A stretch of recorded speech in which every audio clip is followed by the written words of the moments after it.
Cousin Tribulation's story.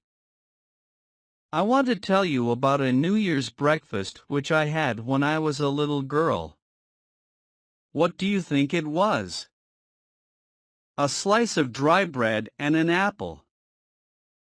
This is how it happened, and it is a true story, every word. As we came down to breakfast that morning, with very shiny faces and spandy clean aprons, we found Father alone in the dining room. "Happy New Year, Papa." "Where is Mother?" we cried. A little boy came begging and said they were starving at home, so your mother went to see Anna. Here she is. As Papa spoke, in came Mama, looking very cold, rather sad, and very much excited. "Children, don't begin till you hear what I have to say," she cried, and we sat staring at her, with the breakfast untouched before us. Not far away from here lies a poor woman with a little newborn baby. 6 children are huddled into one bed to keep from freezing, for they have no fire. There is nothing to eat over there, and the oldest boy came here to tell me they were starving this bitter cold day.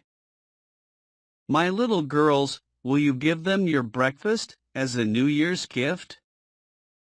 We sat silent a minute, and looked at the nice, hot porridge, creamy milk, and good bread and butter, for we were brought up like English children, and never drank tea or coffee, or ate anything but porridge for our breakfast.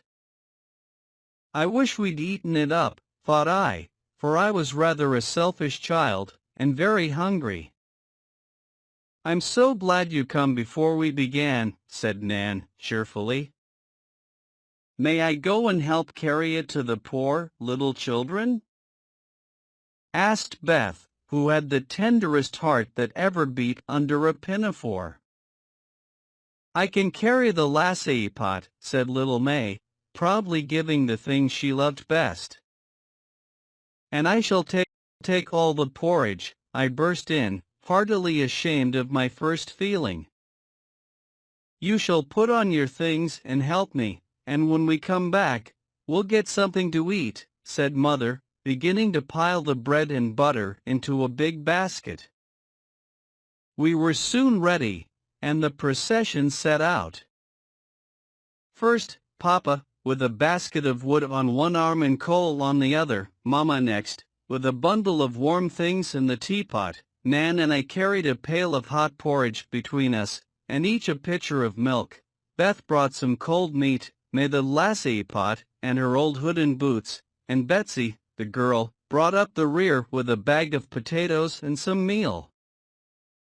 Fortunately it was early, and we went along back streets, so few people saw us, and no one laughed at the funny party. What a poor, bare, miserable place it was, to be sure. Broken windows, no fire, ragged clothes, wailing baby, sick mother, and a pile of pale, hungry children cuddled under one quilt, trying to keep warm. How the big eyes stared and the blue lips smiled as we came in. "Ah, mein Gott! It is the good angels that come to us," cried the poor woman, with tears of joy. "Funny angels, in woolen hoods and red mittens," said I, and they all laughed. Then we fell to work, and in 15 minutes, it really did seem as if fairies had been at work there. Papa made a splendid fire in the old fireplace and stopped up the broken window with his own hat and coat. Mama set the shivering children round the fire, and wrapped the poor woman in warm things. Betsy and the rest of us spread the table, and fed the starving little ones. "Das ist gut." "Oh, nice. Der Angelkinder," cried the poor things as they ate and smiled and basked in the warm blaze.